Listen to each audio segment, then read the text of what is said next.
Now let's take a look at this second version of Romeo and Juliet. It says Romeo and Juliet, Cambridge School, Shakespeare. Okay.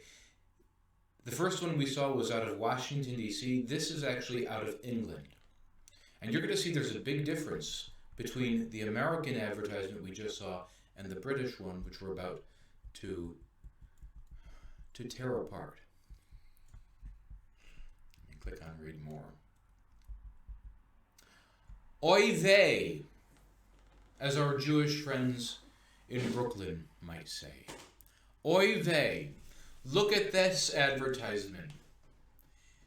All it is, and you can see right now this is a disaster. All it is one big meaty paragraph. There are no blind bullets. It's just one long paragraph. It's so uninviting.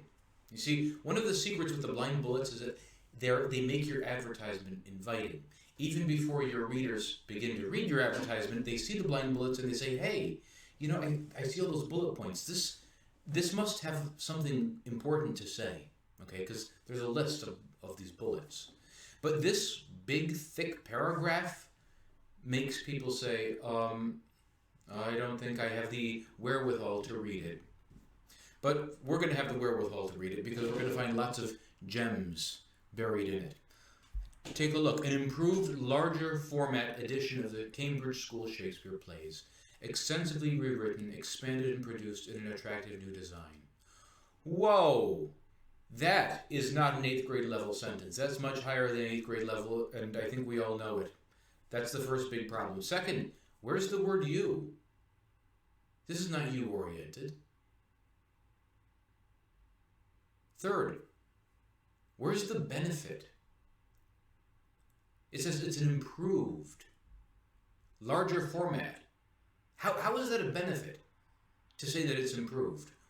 How exactly is it improved? Oh, it's extensively rewritten. Well, let me tell you what, they better give examples of how it's been extensively rewritten. And how do you extensively rewrite Shakespeare, by the way?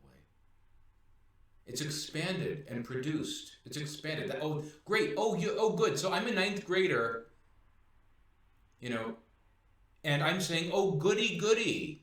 They've expanded. That means they made it longer. That means my teacher's going to assign me even more things to read from the book. That's not a benefit. That's a curse. And produced in an attractive new design. Well, let's see. Is that attractive? Well, it's not that bad. Okay. Let's continue. An active approach to classroom Shakespeare enables students to inhabit Shakespeare's imaginative world in accessible and creative ways. That is way higher than an 8th grade reading level. I think we all know it. What does it mean, by the way? An active approach. Let me highlight that for you. An active approach to classroom Shakespeare. I think it means something because those are all English words strung together. But I'm not sure what it does mean. And it sounds to me like the language that people often use when they're describing pretentious French wines. It has a bouquet reminiscent of rosemary, sage, and autumnal leaves falling at dusk. It sounds really good, but it's kind of lacking in actual content, in actual meaning. And you shouldn't do that in your advertising. So anyway, let's look at that again. This is an awful sentence. An active approach to classroom Shakespeare enables students to inhabit Shakespeare's imaginative world in accessible and creative ways. Oh no. I know it. I know you think it sounds good. It sounds like grown-up talk. It sounds sophisticated, doesn't it? It does. It sounds educated. And I guess it is. But that's not how the advertisement should be if you are going to sell the book. Nowhere does it say you. And it doesn't really tell you a benefit. I mean, is that a benefit? Do you really want to be enabled to inhabit Shakespeare's imaginative world? Do you? Because, and I'm just being honest, I don't. I don't want to be Shakespeare. I mean, he was a fine person, a wonderful guy and all, but I don't want to inhabit his imaginative world. And that's nothing against him. So the question again is this really a benefit that your readers want? I think no. I think they don't. Look at the next sentence. Students are encouraged to share Shakespeare's love of language, interest in character, and a sense of theater. Well, that's well and good. That's so beautiful. But do you, as a current student of high school English, do you want to share Shakespeare's love of language? Maybe you do, and if you do, God bless you. You're a wonderful person, and you might even be a better person than me. Do you share his interest in character? Do you really? Can you not get enough of Shakespeare, Are you kind of staying up late at night at 10 o'clock, 11 o'clock, midnight during this COVID-19 crisis and watching YouTube videos of famous scholars talking about Shakespeare's love of language and his interest in character? Do you do that? I don't think so. I don't think so. If you do, you should be teaching, not me, because I'm not worthy of teaching English. Because I don't care about Shakespeare's love of language and his interest in character. Or I don't care about it that much. Okay? And the advertisement, again, remember what I said in the videos, what I taught you. You've got to grab people. You got to grab them by the horns and get them really interested. You got to show them the benefits of the book for them. Not the things that you want them to be interested in, but the things that they are interested in about the book. Let's keep reading. Substantially revised and extended in full color, classroom activities are thematically organized in distinctive stagecraft. Write about it, language in the play, characters and themes, features.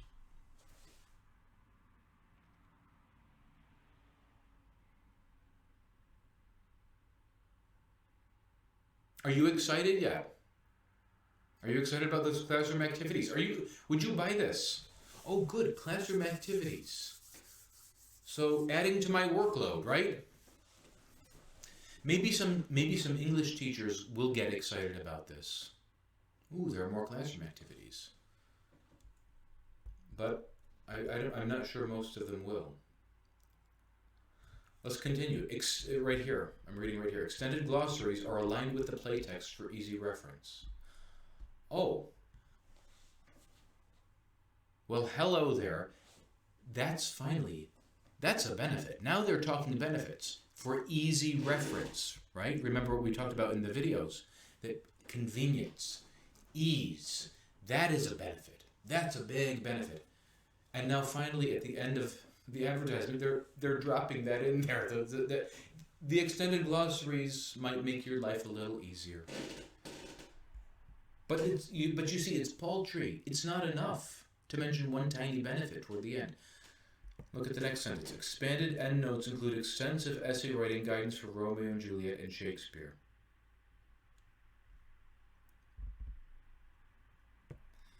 Let me ask you, have you ever felt the need when you woke up some morning? Have you ever felt the need when you opened your eyes to have extensive essay writing guidance? Did that need ever make itself known to your brain or to your heart or to your soul? Oh, today, you know what? I gotta get some extensive essay writing guidance today. I mean, I just gotta do it. I need it more than I need my phone, my friends, my pets, pizza, cake, my favorite TV shows, people, no. It's a nice idea, but they're saying it wrong. This is what I'm trying to say. People don't want extensive essay writing guidance. What do they want? They want you to say to them, the endnotes will help make your essay writing easier or more painless or more straightforward. Okay? That's what people want to read.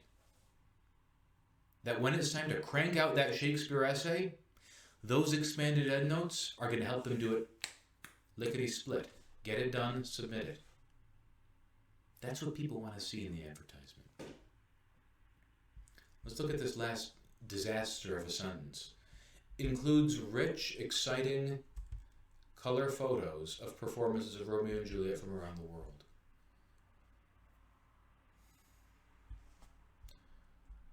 Again, I have 2 master's degrees in English, and this still does not excite me.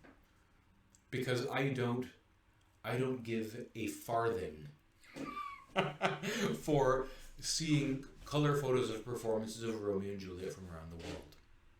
You gotta, or not you, but the person who wrote this needs to try selling it more. Tell me why I should care. Why should I care about seeing pictures, color pictures, of performances of Romeo and Juliet from around the world? What's it going to do for me?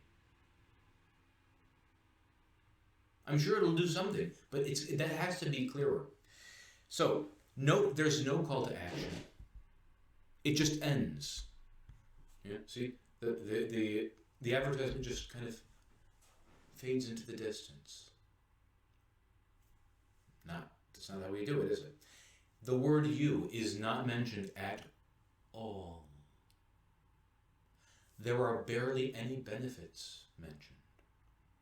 There are 0 blind bullets. No proof and no testimonials. And the reading level is well beyond 8th grade. This advertisement needs to be gutted to the studs and done all over again.